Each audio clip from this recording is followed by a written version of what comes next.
साधक परिवार आपको दिखाए सच का आईना।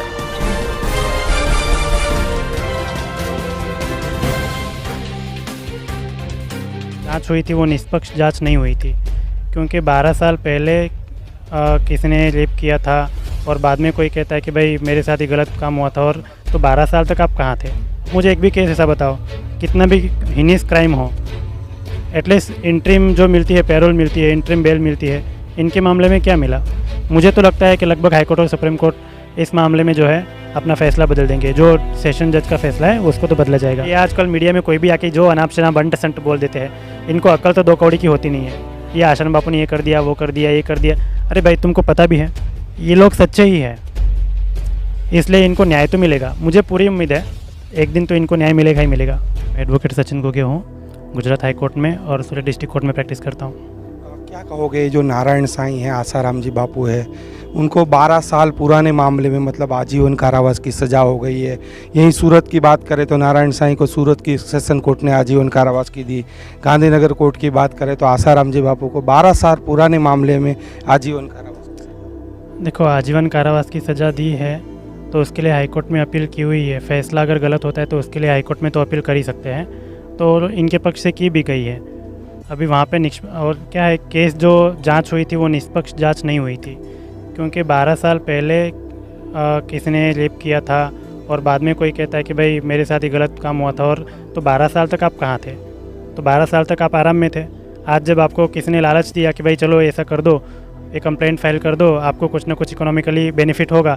वो एक्चुअली ये कंप्लेंट जो थी वो कहीं ना कहीं इकोनॉमिकली बेनिफिट लेने के लिए ही हुई थी, पर बीच में फिर ये मीडिया ट्रायल इतना स्ट्रॉन्ग चला कि फरियादी को लगा कि अभी अगर मैं कुछ भी करूँगी तो मतलब मुझे लेने के देने ना पड़ जाए।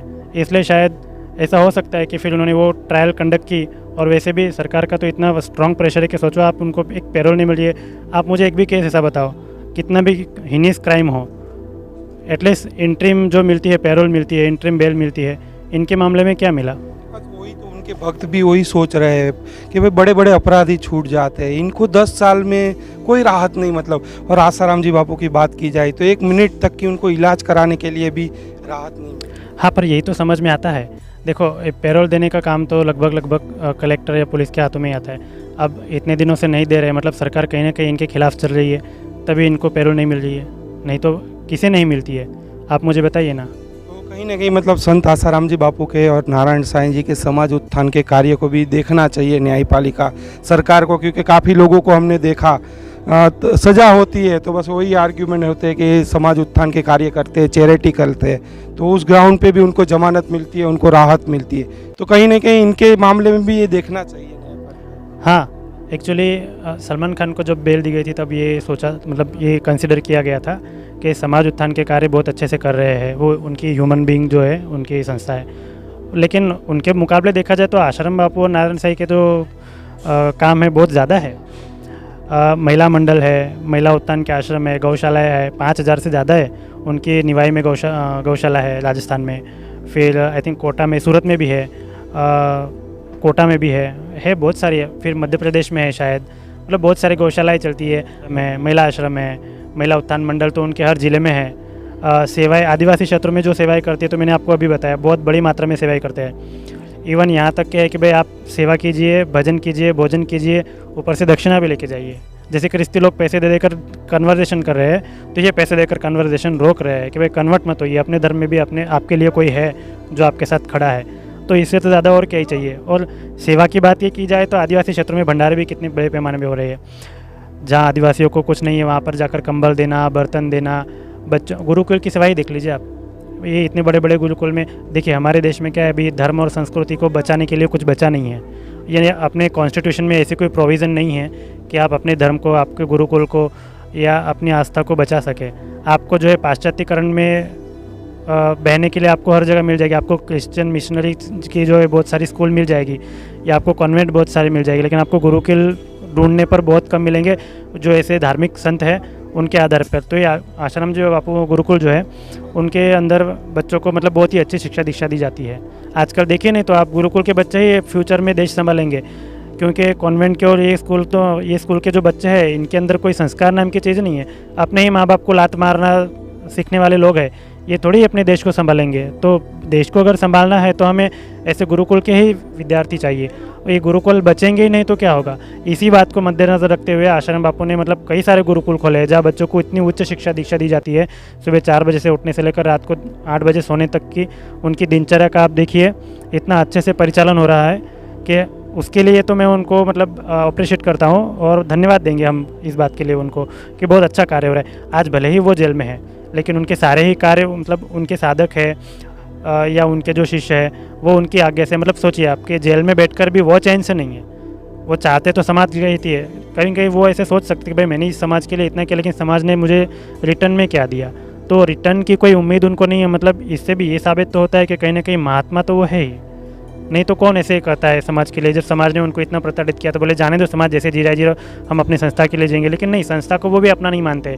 दुनिया में सभी उनके हैं और सभी के लिए वो काम कर रहे हैं। बीजेपी के बड़े नेता है सुब्रमण्यम स्वामी, सुप्रीम कोर्ट के भी लॉयर है, उनका भी यही कहना है कि आसाराम जी बापू ने मतलब ये जो कन्वर्जन के काम रोके, हिंदूवादी संगठन भी यही बोल रहा है कि उसी वजह से मतलब ये सारा षड्यंत्र हुआ है बापू के ऊपर, इसी वजह से बोले निकलने नहीं दे रहे बापू। हाँ, एक्चुअली सुब्रमण्यम स्वामी जो है कोई आम इंसान नहीं है, राज्यसभा सांसद रह चुके हैं और सुप्रीम कोर्ट प्रैक्टिस करते हैं। अब देखो, ये कायदे कानून की बात दो ही लोगों को समझ में आएगी, या तो वकील को या तो जज को। पत्रकारों की आजकल मीडिया में कोई भी आके जो अनाप शनाप बंट संट बोल देते हैं, इनको अक्ल तो 2 कौड़ी की होती नहीं है। ये आश्रम बापू ने ये कर दिया, वो कर दिया, ये कर दिया। अरे भाई, तुमको पता भी है कोर्ट के अंदर क्या हो रहा है, तुमको पता है न्याय प्रणाली कैसे चलती, पता है। आज देश है ना पूरा ही मिट जाता, ये न्याय प्रणाली थोड़ा बहुत बचा के रखा है। तो ये पत्रकार जो आकर ये मीडिया में बोलते हैं ना, नारायण सैनी ये कर दिया, आश्रम बापू ने वो कर दिया, पता तो कौड़ी की है नहीं। इनकी अकल जो है ना घास चरने गई है, जो दिख रहा है उसको देख के ही भौंकना चालू कर देते हैं। इसलिए हमारे देश में ये जो मीडिया है ना, ये बहुत मतलब ख़राब कर रही है देश का। अब रही बात सुब्रमण्यम स्वामी की, तो वो कोई आम बात नहीं है, वो आम इंसान भी नहीं है, सॉरी। वो सुप्रीम कोर्ट प्रैक्टिस करते हैं, न्यायतंत्र की अच्छी जानकारी है उनको, कायदे में निष्णात है, ऊपर से पॉलिटिकली भी उनका बहुत अच्छा बैकग्राउंड रहा है और वो खुद बहुत अच्छे पॉलिटिशियन है। दोनों ही मामले में वो निष्णात है, मतलब परफेक्ट एक्सपर्ट है। अगर वो कुछ बोल रहे हैं तो वो कुछ सोच समझ के ही बोल रहे होंगे। उन्होंने तो वहाँ तक बोला, अभी थोड़े दिन पहले ही ट्वीट आया था, बोले गुजरात के 2 लोग और इटली के 1, मतलब 3 मिलकर नहीं चाह रहे कि संत आसाराम जी बापू जेल के बाहर आए, मतलब। और सारा षड्यंत्र बोले वो 3 लोगों ने देखो, किया हुआ है। किसी भी चीज़ में अगर हमको कुछ जानना भी होता है तो हम एक्सपर्ट की एडवाइस लेते हैं। आप बीमार पड़ जाओगे तो वकील के पास ट्रीटमेंट करवाओगे कि डॉक्टर के पास करवाओगे? ऑलवेजली आप डॉक्टर के पास ही जाएंगे। तो वैसे है, सुब्रमण्यम स्वामी जो है कायदे में एक्सपर्ट है, उनको दिख रहा है, जो दिख रहा है वही बोल रहे हैं। इसलिए उनका मानना जो है लगभग मैं तो एग्री हूँ उनके साथ में। तो क्या ये चक्रव्यूह को तोड़ पाएंगे संत आसाराम जी बापू, नारायण साईं, और बाहर आ पाएंगे, क्या लगता है आपको? क्योंकि सेशन कोर्ट से तो दोनों को आजीवन कारावास की सजा हो गई। ऐसा नहीं है, सेशंस जज ने उनको अगर सज़ा दी है तो मैंने पहले ही कहा कि भाई वो ट्रायल कोर्ट के जजमेंट को ऊपरी अदालतों में वो चैलेंज कर सकते हैं, होगा। और वो उनको देखो, वो चक्रव्यूह तोड़ने की जो बात है वो ये तोड़ेंगे कि नहीं, ये तो फ्यूचर की बात है। हाई कोर्ट इनके मामले में क्या दखलंदाजी करती है ये उस पर। और देखो, वैसे भी दिन के बाद रात के बाद दिन होता ही है, तो आज शायद इनके केस में कहीं ना कहीं एक उलट पुलट हो रही है, लेकिन ऊपर परमात्मा तो बैठा है, उनकी अदालत में तो सबको न्याय मिलता है। ये लोग सच्चे ही है, इसलिए इनको न्याय तो मिलेगा। मुझे पूरी उम्मीद है कि न्याय तो एक दिन मिलेगा और सच्चा ही न्याय मिलेगा। जानिए देश की पल पल की खबर नीलेश ठक्कर के द्वारा आपके अपने साधक परिवार पर। साधक परिवार आपको दिखाए सच का आईना।